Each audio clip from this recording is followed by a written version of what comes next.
Hey everybody, and welcome to Don't Copy That Floppy, your weekly video game news podcast, broadcasting live usually on Fridays, 7 to 8 p.m. Eastern Standard Time. This week on a Saturday, 7 to 8 p.m. Eastern Standard Time.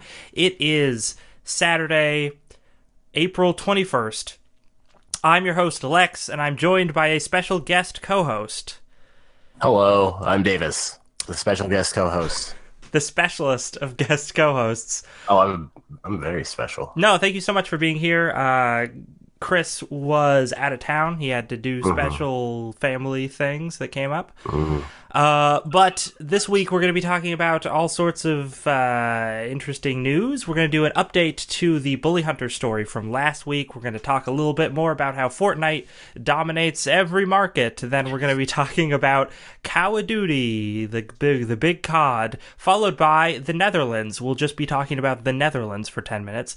After that, we'll be talking about Guild Wars 2 doing shady things to stop shady people, followed by a new Nintendo patent filing, and finally, some amazing reviews that have been coming out for the Nintendo Labo cardboard game system. That's the news. Let's start with Bully Hunters. The saga continues / ends because Bully Hunters is no longer an organization anymore. That was very fast. Last week, to recap quickly for someone who was not listening last week on Thursday, there was a campaign called Bully Hunters that did a live stream. The stated goal was to stop sexual harassment online, specifically in video games, specifically CSGO for some reason. And the way they were going to accomplish this goal was to have a team of elite women gamers that people who were being harassed could call upon to come into the games and then gun down the harassers, and then tell them that harassment is not a game, and then leave. We talked last week a lot about how this could possibly work, like logistically how it would work, and talked about how the live stream that they did it was all pre-recorded. Not that they were, trying to pull the wool over our eyes on that. It was just prior to it happening, I expected it to be a live event where we could see how this software they had developed worked in real time. But the fact that they pre-recorded, staged, dramatic enactments of how it would work was a pretty big tip-off of the fact that it really wasn't tested and probably wouldn't work in actual practice. There were a whole lot of other weird problems with it. Go back, listen to our coverage on that. It was a strange and bizarre little half-an-hour live stream. And in the days following, in the days since we did that episode, there was just piles and piles and piles of hate placed on this organization, all of the different partners they had partnered with, and the host, Natalie Casanova. And in response to that deluge of anger from the internet, Bully Hunters as an organization decided to just close up shop and go away. Which Very fast. Yeah, really fast. It was over a weekend. It was like a lot of buildup for a very quick ending. They just face planted so hard. We found out in the aftermath of this that this was all sort of the brainchild of this marketing firm called FCB Chicago, who were the ones who got all these different internet personalities and peripheral makers together, and the Diverse Gaming Coalition was also part of this. Yeah. And one of the things it tells me is nobody ever hire FCB Chicago because they don't know what they're doing. But one of the things that Casanova pointed out after sort of in a live stream after this all happened was that FCB were not gamers. They were they cared about the cause, but they didn't know much about the culture or any of the stuff they were wading into. And I think that was probably one of the major reasons why this didn't work so well. But yeah, Davis, what did you think about this whole situation? Because you are not a regular host on the podcast, so you didn't know about this story until yesterday or today when I sent you the articles about it. You got to learn the whole controversy in less than 24 hours.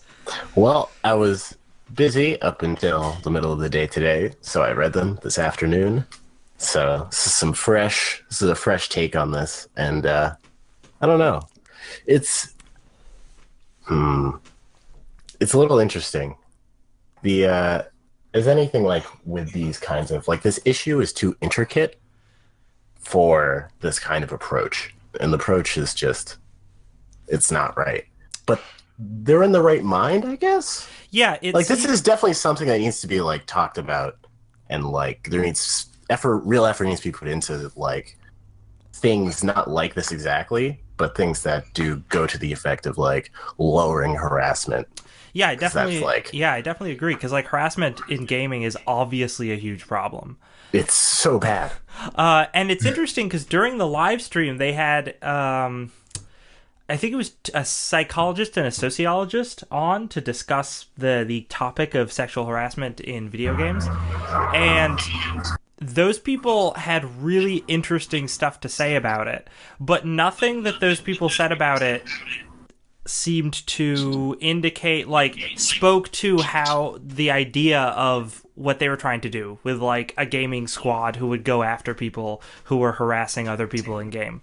Like they didn't seem like they were supportive of that idea, or they just didn't talk about that idea at all. They just talked about the basic ideas of sexual harassment in gaming and how to spread awareness about that. So that was like the part of the live stream that was great, but it was the part of the live stream that had nothing to do with like the heart of the live stream. Exactly. It was the execution was not.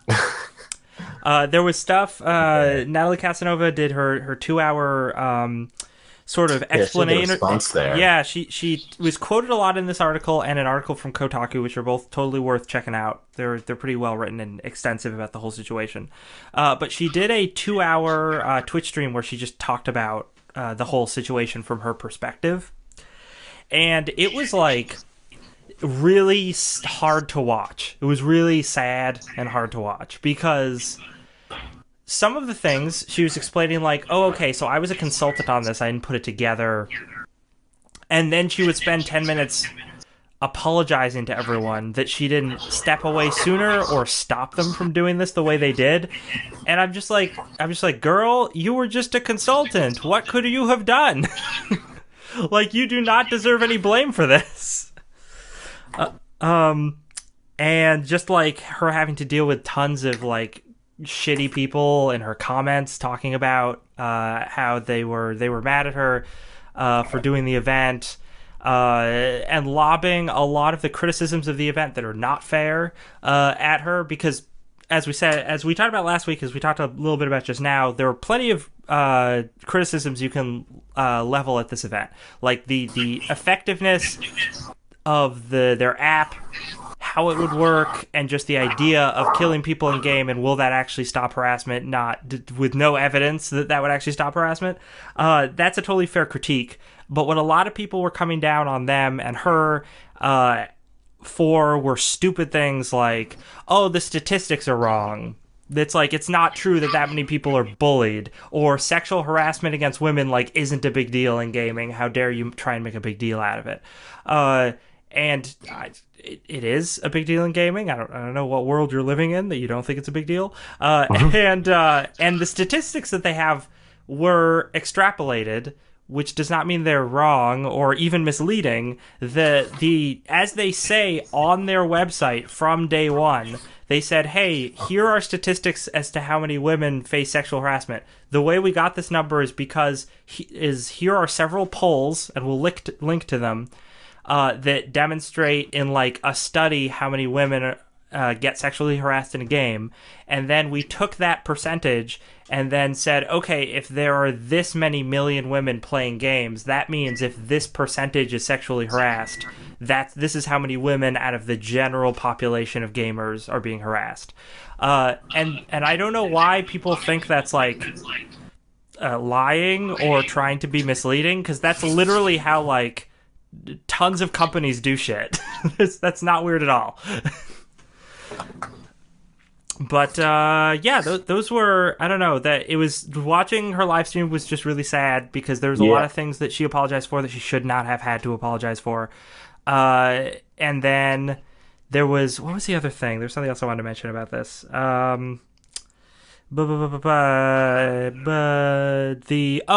The Diverse Gaming Coalition, I now like a lot less than I used to, because when all of this was collapsing over last weekend and the beginning of last week, a lot of people started pointing fingers at the host because they dredged up a video of her on Twitch from like 5 years ago. Using some underhanded shady stuff. Using the F word against a guy who was harassing her repeatedly in a game.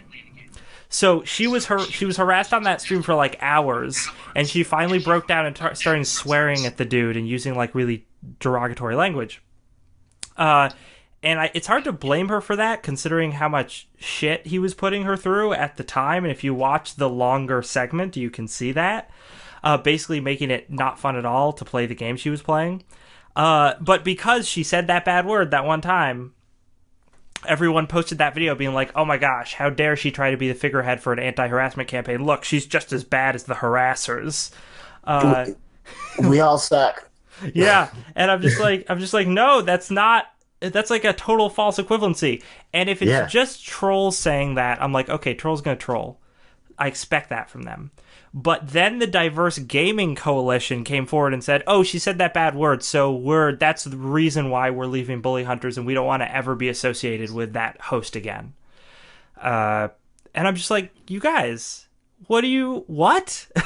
The Diverse Gaming Coalition, I thought you had like a brain in your head, but maybe you don't, I guess, if that's how you're going to respond to this. Just very disappointing. This is very, very disappointing. The whole situation is very disappointing.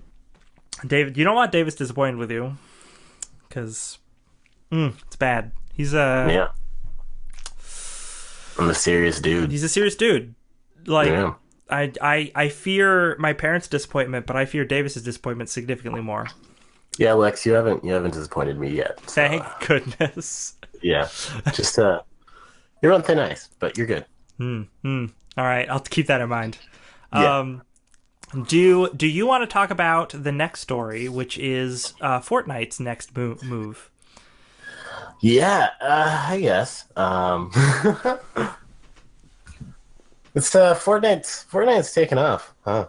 It's a big those battle royale games, hot dog. Those battle royale games, they got a corner here, chopped up in this gaming market, and you gotta know China's a target for everyone when it comes to stuff like this. Mm-hmm. So this is pretty. I feel like this is pretty expected. You know what I mean? Yeah. It's like when you look at like esports and just like gaming in general in the past few years, it's like there are a few countries that are like very rooted in that kind of like that can provide that sort of economic power. So it's I feel like this could be seen. Oh, definitely. And not to bury the lead, but this is a story saying that Fortnite is going to launch in China next week. So it's extremely soon. They posted a promotional image that was one of there's like Fortnite guy. I forget. I guess his name is Jonesy. I don't know. He's just Fortnite man. And it's his picture on a passport. And it says it's stamped for China, and it says April 23rd, so Monday.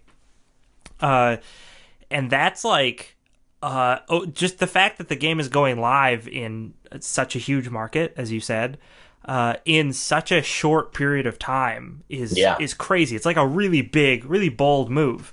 And I think the reason why they're doing this, in fact, I'm fairly certain the reason why they're doing this, is because Fortnite's mission is to crush PlayerUnknown's Battlegrounds. Just crush them into the dirt as much as they can, because they're their main competition.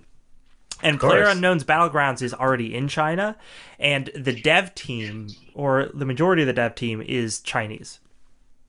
So Yeah. player unknown, or No, so it's Fortnite is winning the battle, the battle royale. In the other parts of the world, according to like Steam numbers and the statistics we have off of it, some of which we've reported in the past, they've overtaken PUBG on console and I think on PC as well. But if PUBG can hold on to that Chinese market, they're still basically unstoppable because the Chinese market is so big compared to every other market. it's so strong. It's so Yeah, big. no, it's gigantic, like billions of people. So yeah, if Fortnite can go into China and then beat PUBG at their own game again in China, PUBG might as well just like hang up their frying pan because it's over. It's over for them. It'll be if it, depending on how it goes, because it could go any way really. It could be devastating. I don't know. I don't know a ton about the Chinese market in terms of the way they like their trends and the way they view brand loyalty. But if they are people that really care about brand loyalty, then PUBG is probably fine because since they were there first and their dev team is there, the general populace might be like feel an allegiance to them Yeah, of some sort. exactly. No, it could. It could totally go. I mean, it's hard to supplant the like really powerful games quickly. You know what I mean? I feel Yeah, like it yeah. takes time to like build that kind of like staying power that Hmm. like I don't know games like League of Legends or Dota or CS. It's like a Totally. different like they've got a deep seats, and I feel like PUBG's had like a long time to like make that sort of deep seat. So I feel like it's not going anywhere, but now it's got to fight someone, right? It's got to actually go for because there's another game in its market, which is like it hasn't had really. Yeah. So And I think that's what's so interesting. Some people say annoying about Fortnite because it has been such a short period of time, and they have overtaken PUBG in so many areas, right? In terms of player count. yeah, it's gonna go down. It's gonna even out. I think it probably will eventually, yeah. And I mean, as the battle royale craze sort of tapers off, I think we'll also see we'll the everything will calm down a bit. Uh, Yeah, people get bored. But people get mad at Fortnite because they basically are like, well, Fortnite, you were a different kind of game. Lest we forget, Fortnite is supposed to be a horde mode game about building a fort to survive against a zombie attack. Let's not. Yeah, That's what the game right? actually is. Um, Yeah. and they say that they say like, oh, and you weren't selling that well, so then you reskinned as a battle royale game, and now you're selling really well because you just stole someone else's idea. And there's some truth to that. um, but There is. but I think it is equally true that Fortnite is still a glitchy mess. Or yeah, I'm sorry, PUBG is still a glitchy mess even this long. Yeah. Yeah. No, you can see the power of like having publishers that have Yes. these gigantic budgets Hmm. and multiple studios working on a game. Totally. It's it's like it's a different ballpark. Hmm. I felt like there was something else I wanted to say about this, but I can't remember what it was. Well, that sounds like a you problem. It's a me problem. You know, the ice is getting thinner. There was a quick story about Fortnite that was earlier this week that was like a hoax where someone, I think they did photoshopped a tweet that said that because Fortnite was being sued by PUBG, which is true, they are being sued by PUBG right now, for some copy infringement. The battle royale version of Fortnite is going to shut down effective immediately because of the lawsuit. And that's like not true at all. I hope nobody No. believed that because that definitely wasn't going to happen. But it is worth mentioning the lawsuit itself. And I think it was Jim Sterling did a video on PUBG. Maybe it was this week, maybe it was last week, where he talked about how talked about the lawsuit and talked about how like it's a ridiculous lawsuit because PUBG, the game itself, even though the mechanics are very well thought out and like well designed and everything, and the play mode is well designed, nothing graphically about the game has any kind of signature style to it. So it's really really hard to argue copyright Yeah. on like any of the stuff from PUBG. Whereas Fortnite has this like really distinctive cartoony art style, and like they have their bus that flies in that drops you off, and all these like special sort of little tweaks and things that they did to it that make it very identifiable as Fortnite. Yeah, yeah. It's a different game. It's a different game. Yeah. People forget that. People forget. No, it's true. So I want to talk about the next big battle royale game. It's called Call of Duty. Call of Duty Black Ops 4 in a story from April 17th, 4 days ago, from Polygon. Rumors are swirling that Call of Duty Black Ops 4 won't have a traditional single-player campaign. Instead, Black Ops 4 will focus on multiplayer and zombies, according to sources within the company, which is, what is the company? Treyarch? Or I think it's Treyarch. Treyarch. Yeah. This is, they don't explicitly state that they want to make it a Battle Royale game, but, like, I'd be shocked if they didn't have a Battle Royale mode in this game.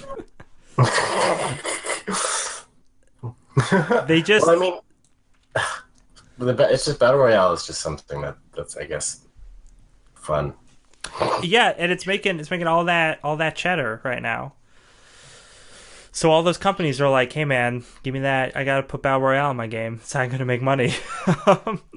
But it's interesting because last year, I think at this time, we were getting the news that, or maybe it was before this, but last year at some point, we were getting the news that Star Wars Battlefront 2 was going to have a single-player campaign.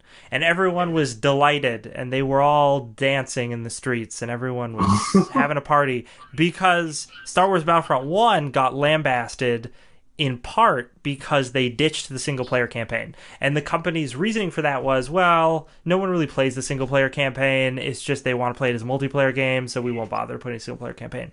And then people got really mad, so they put the single-player campaign back in for Battlefront 2. Now, Battlefront 2 had other problems with all its pay-to-win loot box controversy, but assuming that it didn't have that controversy, I think people would have been more happy with it than they were with the first installment.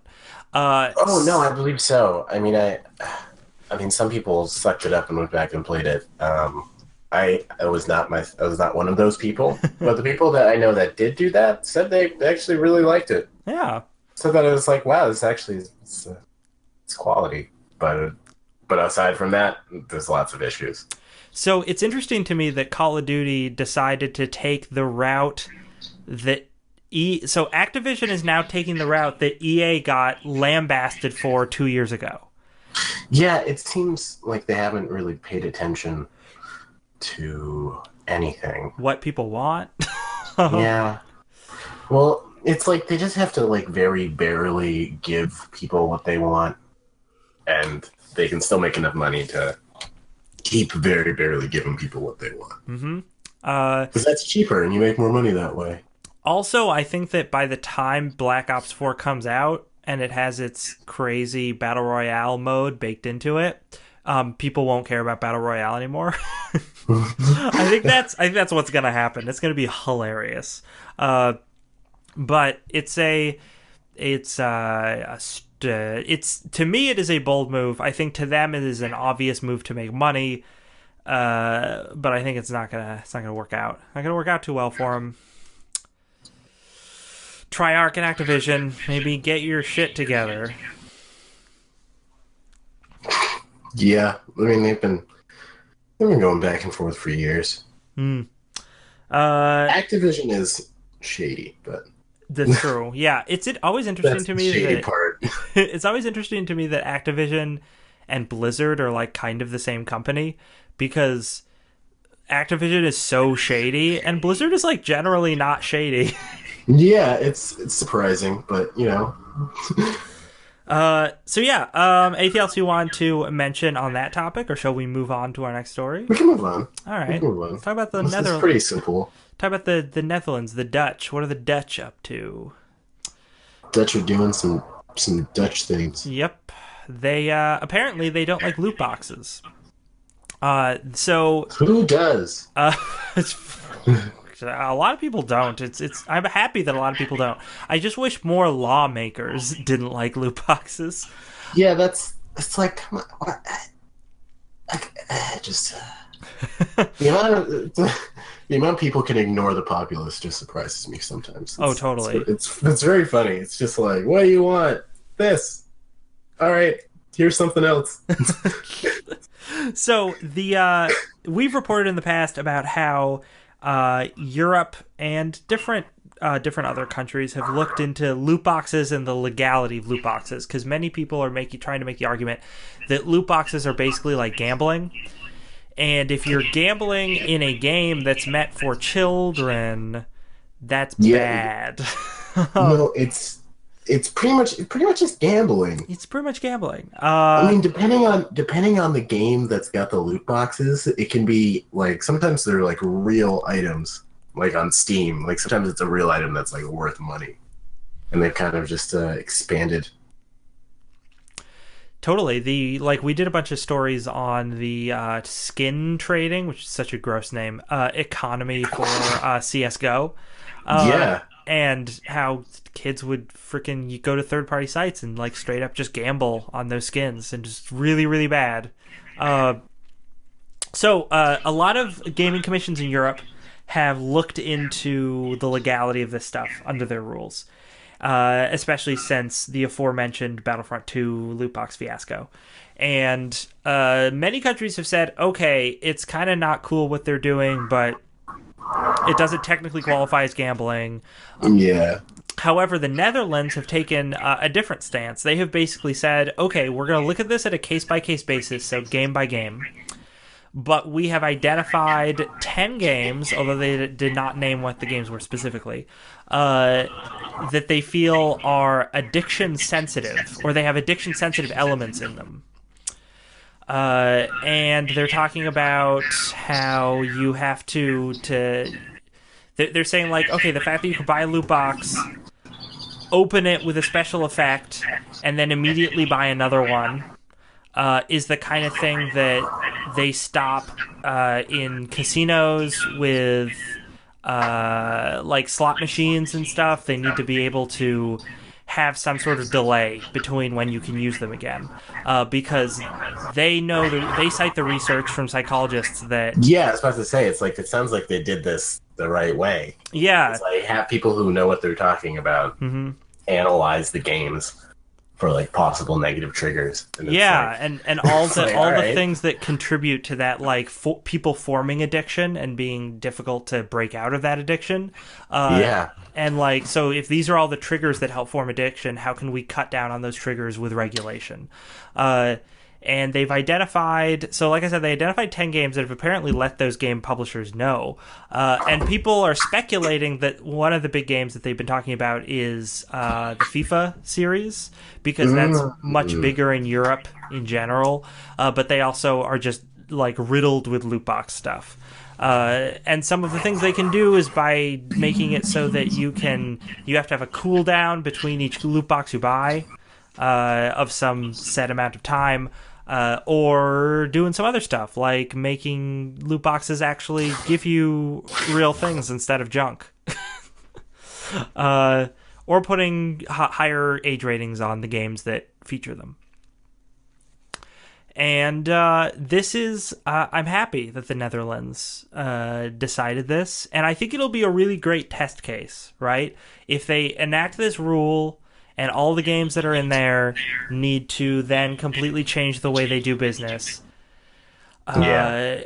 if that works out, and then other countries can look at this and say, oh, yeah, no, now there are less examples of addiction and there's less people being taken advantage of. Maybe we should also adopt these laws. Or this didn't actually do anything to curb the problem, so I guess these laws aren't actually going to help. And either way, we're going to know in a year or a couple of years, now that they've basically declared loot boxes as gambling and set up their laws in this way. Yeah, no, it's like a really hard thing to approach from like any angle, really. Just like loot boxes, or like just laws about gaming and anything that like has to do with like a personal thing about the consumer. It's just like it's really hard to like make laws around that stuff. Yeah, because technology moves so fast and bureaucracy Yeah, moves so slow. it's like so slow, and like by the time it's had its negative or positive effect, by the time they can actually implement change, it's like moved on to something new that is damaging Hmm. or not damaging. And so by the time they can analyze it the right way, it's already moved on again. It's a vicious cycle. All that loot, just Yeah. oof. Yeah, I think that it's definitely a tough question. But I'm really excited to see what happens with the Netherlands new laws and sort of the experiment. It's like for those listeners from the U.S., it's kind of like how everyone views state laws, like the laboratories of democracy. Isn't that what they call it? Where they're like, oh yeah, the states can try doing this crazy thing, and then if it works out really well, people on the federal level will consider it. And because the U.S. ends up just kind of being really homogenous, I think about that argument when it comes to other countries with a lot of things, and especially with this. So it's like this is a good, fun laboratory experiment. We're gonna see what happens. How are the Dutch gonna figure this out? Who even are the Dutch? Who even are the Dutch? Where I don't did know. where did they come from? Are they are they coming for us? Yes. Oh my gosh! Stop the Dutch at the border. Don't Ah, no. don't let any Netherlandian immigrants into the U.S. Netherlandians. They're coming for our jobs. They're probably gonna try and sell us fish or something. I don't know what the Dutch are gonna do. Fish. Wait. No, I like fish though. Oh, that's true. We're in Massachusetts, man. Oh yeah, we love fish here. We're a We, coastal we, state.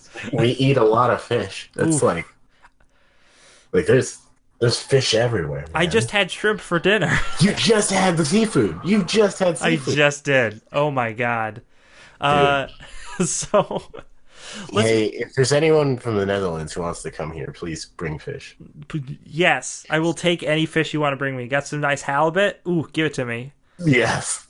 I'm waiting for it. Yeah. I got my plate outstretched. Uh, let's talk about Guild Wars 2. Guild Wars 2. Guild Wars That's 2. a game? It's a game. People play it. What? That's No way. fun story. I bought Guild Wars 2 the week it came out and Same, actually. I played it for a week and I bounced off it real hard.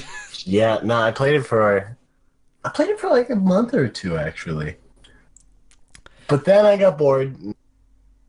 I couldn't No, even that's it. I couldn't even tell you what I didn't like about the game. It's just Neither something could I.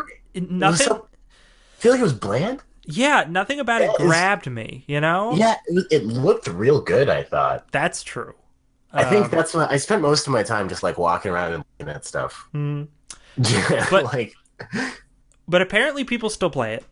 A lot of people still well, play it. that's cool. And the developer, like any developer that has an online game, wants to cut down on cheating. So people who have bots who are in the game who are just farming for loot and whatever, so that then when they log onto the game, they have all the best loot because their bot's been farming all day, and now they didn't have to do any work to get special wizard staff B. So Really? yeah, that's Special Wizard Staff B? one of the best, most man. secret Yeah. weapons in Guild Wars 2. A lot of people don't know You know, about it. I heard you gotta kill like pit fiends to get Yep. Special Wizard Staff B. Uh, You gotta kill pit fiends J on Hell C. yes, exactly. And I'm sure what you're thinking is, what? Guild Wars doesn't label things with letters. Psh, you don't know any of the Guild Wars deep lore. Yeah, Get out. come on. Go back to Yo, school. who do you think you are? Yeah, you clearly don't know anything about Guild Wars. Listen, I We played need to it. have a conversation about this. I played Guild Wars 2 for 1 week, and I know Yeah, more about the man. deep lore than you I guys. yeah, you can't tell me what you think this is. But anyway, I know the wars of gilding. uh, Guild Wars 2 developer decided that they were going to try and cut down on ArenaNet. That's the name of the developer. Cut down on the people cheating with an update to the game. That was March, I think, beginning of March. They put out an update, and the update said like, "Oh, there's more anti-bot features in this update. Cool." And then everyone was like, "Oh, okay." And then just late last week, ArenaNet announced that they were suspending over 1,500 player accounts for suspicion of cheating using bots, the like. Here we go. We have a statement. Today, ArenaNet suspended 1,583 accounts involved in the use of illicit third-party software. Illicit third-party software, again referring to bots, and they said that these people will be able to. The suspensions will last for 6 months, and they will not be open for appeal. So, I mean, these people will be able to come back. They probably will have forgotten about Guild Wars 2 by the time they get to come back to it.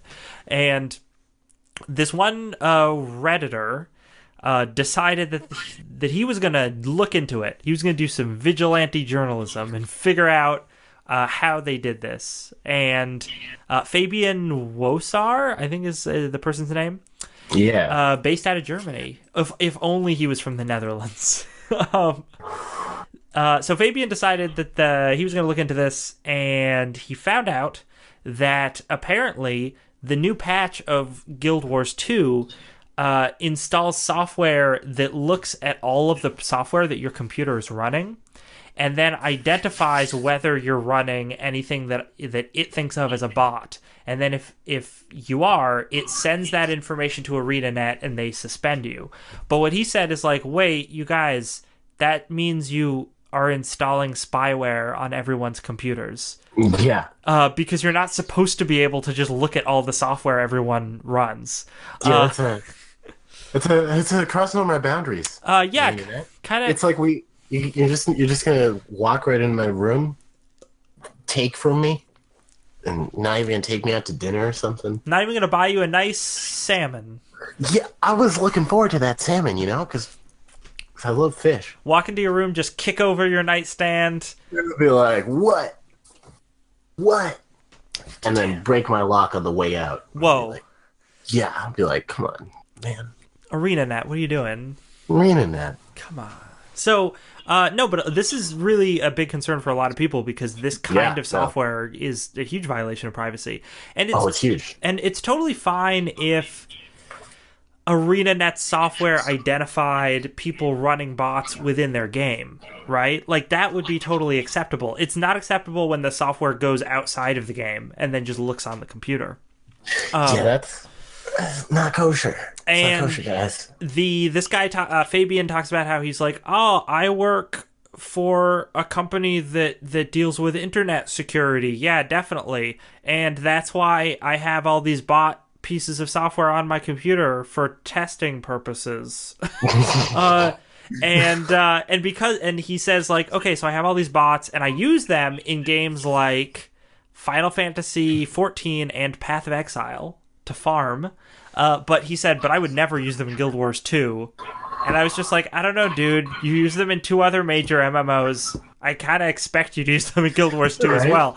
It just kind of sounds like... It's weirder that you use them in 2 other major MMOs, but not Guild Wars 2. So he was like, no, I definitely would have never used them in Guild Wars 2. I don't deserve to be banned. But still... So Fabian's definitely got a bit of a conflict of interest here. Yeah. That being said, he's not wrong about the whole spyware argument. And yeah, it's something that ArenaNet has not really answered for in any significant way. People have asked them for comment. It was Cheat Engine. Cheat Engine. I missed that. Yeah. Let's see here. It's just Cheat Engine is just something that, like, I don't know. It's something I have. I mean, I don't use it for, like, it just lets you modify, like, it's a hex editor. It's a live hex editor. Mm-hmm. I'm just not sure how that can help you cheat in Guild Wars 2. Well, good thing you're not still playing Guild Wars 2 or you'd be suspended. Right? Oh, shit. Oh man. You broke the law. It was good that ArenaNet came into your home and knocked over your nightstand. Ah, shit. No, reading that. No. So, Not uh, my other nightstand. no, I only had two, another both destroyed. No. So let's see. They have a quote here from a response they gave to Kotaku. A lot of people will probably feel uncomfortable knowing that a game they play accesses all the programs running on their system. Well, yeah. And reads a lot of files that it has no business reading, in addition to potentially sending some of that information back via the internet to their servers. Or no, I'm sorry. This is Wasar's thing that he sent to Kotaku. Yeah. I was really hoping that was an ArenaNet quote. But yeah, they just haven't really offered comment on it. They've been like, yeah, whatever. We do what we want. Yeah. As they break the lock on the way out. So, They break the lock on the way out. so ArenaNet, maybe They clean just up. like stick a knife in it. Oh no, that's the worst. Yeah. And it's like, and it's not even their knife. It's like something they stole from your cutlery drawer. So now they've Yeah, no, ruined a perfectly good butter knife. And It's like they stayed there like an awkward amount of time. Like they're like, hold on, where do you keep your knives? It's like, in the cabinet next to the fridge. Oh, the fridge, and they open up the fridge and just throw all that salmon onto the floor. yeah, oh my god, my salmon, no. All the flounder also gone. That Not my flounder. that tuna is toast. It's done. It's destroyed all the things I love. What am I supposed to do now? My seafood delicacies, they're gone. So I no longer feel culturally significant.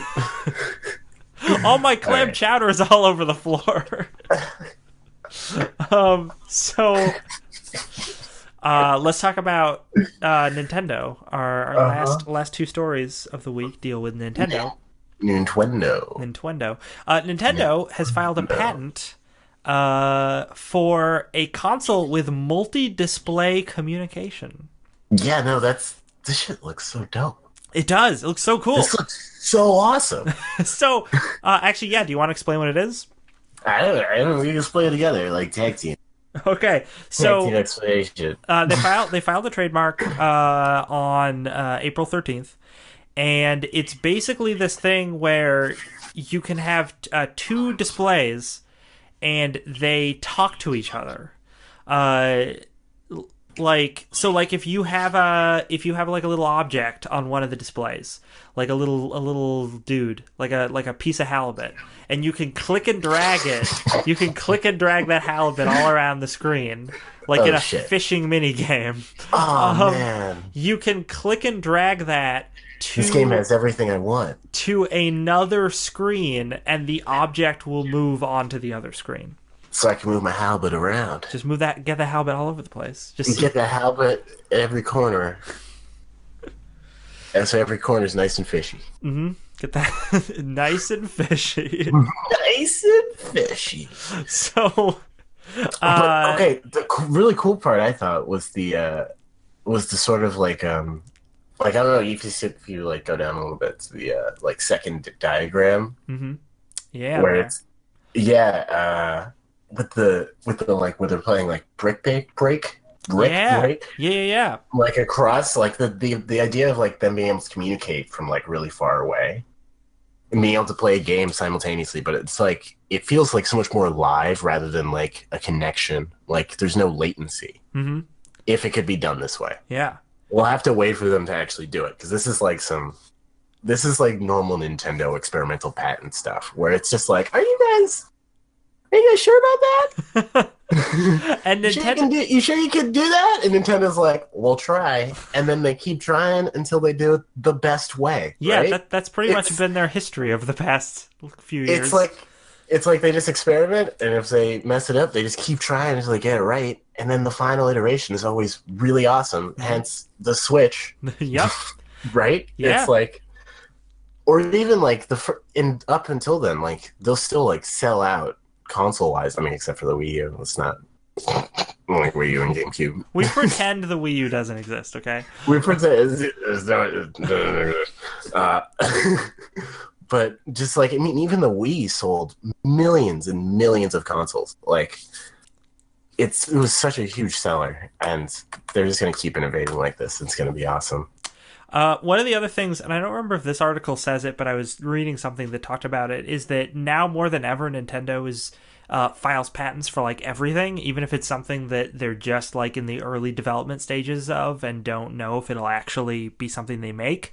Because Nintendo, whenever Nintendo is successful, so like we saw this a bunch with the Wii, and we're seeing it a lot with the Switch. They just get the shit sued out of them by all of these people claiming copyright infringement because those people want a piece of that pie. So Nintendo's new strategy has just been, we're gonna patent everything. And Fucking patent trolls ruin everything. no, it's true. Patent trolls They're are the worst. they are the actual worst. They only eat turf. They never eat surf. They only eat the turf. What do you even want the turf for? I mean, it's fine. Have some chicken Yeah, I mean, once it's in a fine. while. Yeah, no, it's good. It's good. But you gotta have the surf. The surf is what makes this Massachusetts. Exactly. You put some steak is good. You put some lobster next to that steak. Oh my god. Oh my god.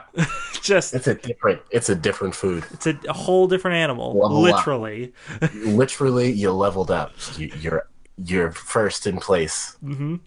This food is top notch. I like this. I like this seafood theme we've been developing over the past half an hour.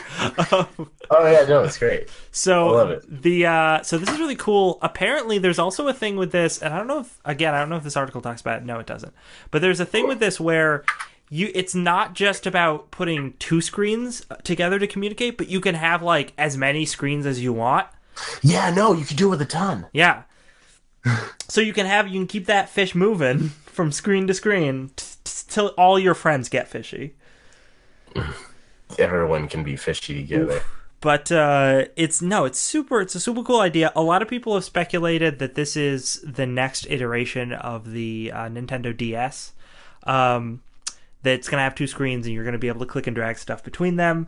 I think that's possible, but I think what may also happen is that at some point they will upgrade the Switch and they will basically say, look, it's the Nintendo Switch version 2 or the new Switch or the Switch XL or something stupid like that. Yeah. And when they do that, they'll be like, okay, so it looks like the regular old Switch, but... And you can play all the same games, except like it has a bigger hard drive, it's a little faster, and it has these like 3 or 4 new features on it, kind of like what they did with the DS lines, where they'd be like, oh, it's the DS, and now it's a bigger DS, and now it's a DS that has 3D, and stuff like that. So I wouldn't be surprised if in a few years we see a new version of the Switch, and this is functionality that's embedded into it. Yeah, no, this I mean, it feels like it could work with the Switch. Maybe this is going to be like something to go. Like you need multiple ones though. But that's the thing. For one thing, Nintendo wants you to buy as many of them as you can. They want you to buy more Switches. As any company would. But the part of like, even in that early Nintendo advertising, like one of the first big live action ads for the Switch, the one that had Antisocial Karen, do you remember that one? With the roof party? Oh, yes. Antisocial Karen, I love you. Give me a call. So the... Do you want to give you a call, Lex? Yeah, that'd be great. say hi. Yep. I just want to talk about Switch games with somebody. So talk about Switch. Maybe you guys could talk about Switch over some seafood. Oh yeah, linguine and clams, everybody. But the even in that commercial, right? You see a bunch of people. They showed the way you could get together in a group and then play multiplayer between different Switches. I forget. I think it was like Splatoon in the trailer or something that they were doing that with. It was. But just the idea of bringing multiple people together to play Switch games in person is something that Nintendo has been pushing since day one. So that's another reason why I think this technology feeds into that more. Yeah, I'm excited. It's gonna be cool. Yeah, it's kind of cool. But in terms of Nintendo stuff that they're doing right now that's cool, they released a thing yesterday, a big cardboard thing called Nintendo Labo. And they're going all out. There, I'm this is. loving it. It was a weird idea. A lot of people were like, "What is with this idea?" But it came out, and everyone's like, "Wow, this is really cool." It's like, wow, why does this work so well? Yeah, Shouldn't there's. it work so well? It shouldn't. This should be a disaster, but it works great apparently, which is really Yeah. encouraging. So this is I'm looking at an article from The Verge from April 18th, and I recommend that people check out this review article because it's long, it's pretty in depth, but it really talks about all the cool things that this can do, and there's a nice video in it where they talk about it as well. But it talks about the two different kits, so you can get the variety kit where you can build all sorts of different things like race cars and fishing pole and little piano and stuff like that. And then there's the robot kit where you build a robot backpack and then you stomp around through a city in the minigame. And it talks about how the mini games that you play once you've built these creations out of cardboard are actually the least interesting and cool part of the Labo experience. Yeah. The really, really cool part of it is is building the things, and also like the fact that this has this whole garage mode apparently where you can custom design your own like Labo program thing and like how it's gonna work. Yeah. There's let's see what do I want to say when they talk about the different things you can build, they talk about how it makes use of IR sensors, and you basically are putting IR sensors on different pieces of cardboard and then setting the cardboard up to move in such a way so that the sensors are either tracked by the controller's IR sensor, or they sort of appear and disappear from the controller's line of sight, and that's like what triggers stuff within the mini games.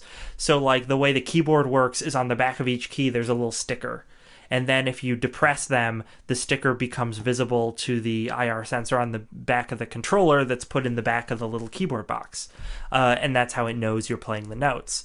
And it gets way more complicated than that, like with the robot box. I don't know if they have a picture of it here. Maybe they don't. Yes, they do.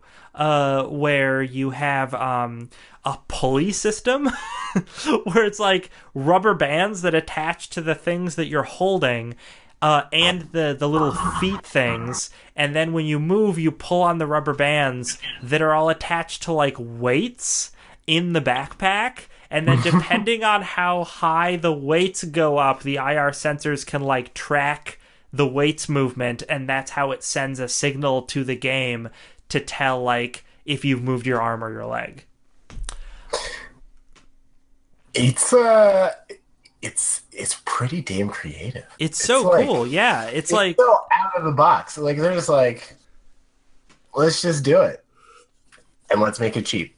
Yeah, and like the fact that it's like a weight, like a pulley system is like it's really interesting, like concepts from engineering, right? Yeah, no. That they're packaging them in a box for kids in a way that kids can understand. So it's like this really cool thing where Nintendo's basically just being like, "Hey kids, let us teach you the basics of engineering while you make this toy." And I am into that. I think that is so cool. Yeah, no, it's one of those things I would say is hella dope. Hella dope. Hella dope. And there's a little video in this article where they talk about the garage function, and they're like, "Look, we made a guitar. We made it so that you can strum. It's like you strum the main Switch console." And then you hold down different keys of one of the controllers to simulate like the different notes you're hitting, and it works like a guitar sort of. It's a guitar kind of. It's like kind of not the same, but it's kind of the same. And I was like, wow, that's so cool that like they were able to mess around with it for a couple days and essentially make their own program that is an instrument. So that's why I think like this is so great. It's great for kids because it's easy to understand and it teaches them like really interesting stuff about engineering and different things like that. But it's also really cool for adults because if you're an adult and you understand all these concepts, you can then go into the garage mode and just expand on them and try new things and experiment. So man, Nintendo, you hit it out of the park. You did it. Can Nintendo, good job. Good job. Can we get Labo and then build a fish cooking simulator in it? We're gonna find out. We're not gonna find out. That's actually No, not gonna we're happen. finding out. Okay. Lex, you ready to do this? Yep. That's next week on Don't Copy All That right. Floppy. We gotta hold hands together, and we gotta, we gotta do it. I use knowledge power. This is I don't know. This got off the rails. Lex, you gotta do it with me, or it won't work. I'm not. No. No. Help me summon our sword, Lex. Oh, dude, that would be a sweet game to make in Yeah. Labo. Is make a sword that you can swing around on screen and beat bad guys up with. Oh, I said Zord, Oh, you said but Zord. you could also summon a Zord to swing around. That would be cool. Hey, Zords sometimes Like have a swords. Okay. like like a 1/200th model, right? Yeah. That's probably like a bat. Sure. That would work. Why Yeah. not? Let's do it. We gotta summon our swords. So one of the things, last thing I want to say about this is one of the things I'm most excited for about this is the community created content that we will be seeing in the coming months of people that are making their own custom like Labo software and like different ways to use it and things like that. And I would love it if we saw people make games in the unit because it's Unity engine that is used that works with Switch. I can't remember, or no, maybe it's Unreal Engine. But if people Uh, if people I don't if think it's people either. start making little games for Switch based off their like Labo things that they create, that would be dope. I'd be super interested in seeing what the community comes up with, and I hope that Nintendo is smart enough to foster that kind of creativity. They're not always good about community stuff. It's like it's very hit or miss with them, but if they are, that would be awesome, and it would be cool to see like a Nintendo Direct where it's just like them highlighting different like Labo creations that people have made. That would be really cool. Yeah, it would be. So, Oh man. any last thoughts on this, Davis? I think it's so. It's Nintendo. Nintendo just, man, they've just been killing it for like, how old is the company at this point, right? I can't even think. They're really old. They're from like the 50s or something, but they didn't start making video games until the 80s. 19 something. Mm-hmm. I'm trying to look it up, but who Because they used to cares? they used to make playing cards or something Oh yeah, like no, that. they were 18th century, I think, Oh my god, or yeah, 18th century, 20th, 19th my century, my technically. goodness, my goodness. Yeah, man, you don't even know. 1974 was when they started making electronic games, Mm-hmm. and so they've been doing that for a long time, Yeah. and they just know how to do it. They're just a juggernaut. They just know how to do it. They know how to make games and make them fun. Well, yeah, they always seem like they even when their ideas fall kind of flat, like the Wii U. It's still very clear that within the company, the thing that led to that idea was fostering creativity. So it's not always going to be a hit, but it always seems like it's driven by the right motivations. Whereas you have these other companies like Microsoft or Sony, something like that, and it seems like they're obviously driven by the profit motive, pretty much exclusively, and anything creative is secondary to them. But yeah, so now that we are almost at the end of the show, let's talk about video games that just came out, video games that are about to come out. So, yesterday, we obviously, Labo came out. Big deal. But the other big deal thing that came out yesterday for those traditional AAA video gameists was the new God of War game for the PS4. And, man, people love the shit out of that game. It's getting, like, best Metacritics ever. I think it's, like... Top 100, 110% Metacritics. Yeah, no, people, it's got, which I think might be a little crazy. Like, I've read things that about it saying that it's really good, but should it be the top Metacritic game ever? I don't know. I think that's a little far. But yeah, it is a 95 on Metacritic right now, and a user score of 9.2, so still pretty good for that. People love the heck out of this game. And let's see here. Aside from everybody loving that game and it being pretty good, that's God of War. They successfully revived the franchise. Good for them. On the 24th, which is the next big date for lots of games coming out, we have Adventure Time, Pirates of the Enchiridion, which comes out for everything: Windows, Nintendo Switch, PS4, Xbone. I don't know much about that game, and most of the Adventure Time tie-in games have been pretty bad. Well, I mean, that's just what happens when you make a video game about a cartoon, unless... There are some certain games that have been made for certain things that have actually been really awesome.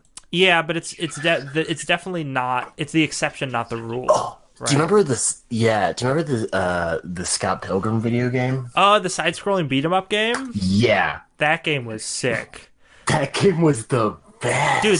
The only thing I'm mad about with that game, and I'm still mad about it, is that game was only available to buy on the Xbox Live Store, and it didn't. It's so dumb. Yeah, they never put it anywhere else. If I could, put that shit on Steam. I will buy it. Please. Let's see. We also got BattleTech game coming out for Windows, Mac, and Linux. Linux represent. Oh shit. But this is Harebrained Schemes and Paradox Interactive making this. I'm trying to remember if this was part of the Kickstarter that happened. I feel like there was a Kickstarter for this. Yes, they turned to Kickstarter to secure funding for additional features like a campaign and single player mode. And it did, as I recall, it did super, super, super, super well on Kickstarter. So this is one of those games that it could fall flat on its face and be really bad, and then everyone will be sad that they backed a game that wasn't very good on Kickstarter, which is certainly not a new experience.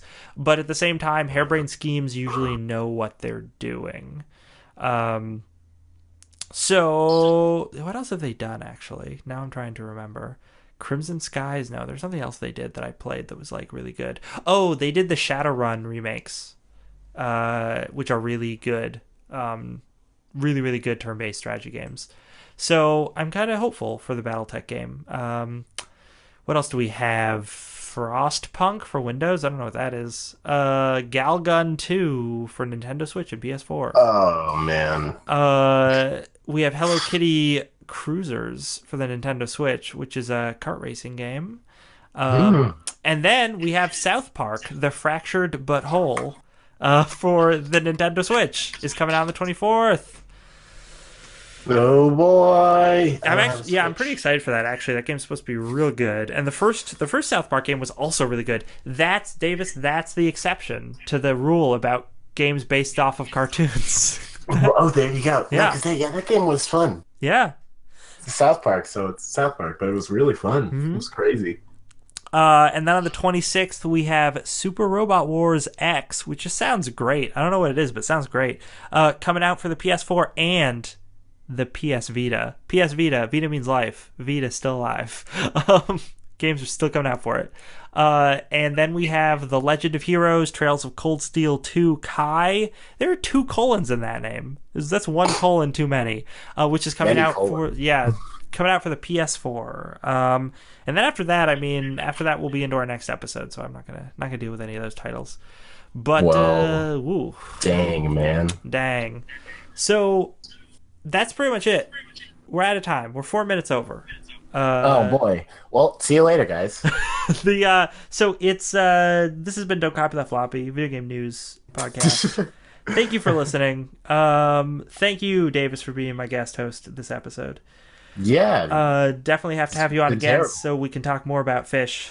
Yes, absolutely. Getting fishy. Let's talk about fish. That's what we're gonna do after the show. Is we're gonna just talk about fish some more. Oh, we're Um, gonna talk about fish. oh yeah, You got time until like 3 in the morning. you got your schedule open You until got 3 a.m. y- Uh, y- y- Yeah, I don't you? it's I mean that's how much time we need to Well, cover I it mean properly. that's not what I got open. That's what I got scheduled is Oh, fish talk. I see. Fish talk. Fish So talk 8:13 to 8:13 to 12:13. yeah. So, but yeah. So if you want to check out the show on social media, we are on Twitter and we are on Facebook. Those are the places we're kind of active on. You on Twitter, we are at DCTF Pod. Facebook, you can just search "Don't Copy That Floppy." If you want to check out show archives, they are on iTunes and on chipbit.net, our lovely benefactor host website. If you want to support the show, you can go over to iTunes and leave us a rating and review. That always helps. And if you want to support the show and you have all this money, you don't know what to do with it, you can go over to our Patreon page and give us money that way. And yeah, so Davis, one of the things that is customary to happen is for me to say to whoever my co-host is that they have to remind people to not copy that floppy at the end of the show, and they can do it in Wait, whatever fashion they feel wait, like is this saying a it. sting? It's Is this a it's a lot like a sting. Dude, I haven't been copying no floppies, man. Why are you trying to talk to me about this right now? So you can so I'm We're gonna just talking about video games. it's not The one arena like copy a floppy sometimes. it's not ArenaNet coming into your house this time. Now it's the police. No, it's a So Davis, it's Lex. until next time, what do people have to remember? Don't. Hey guys, when you're thinking we got that floppy disk, you think of yourself, man, I wish I had two of these. Don't do the thing that makes. Don't copy it.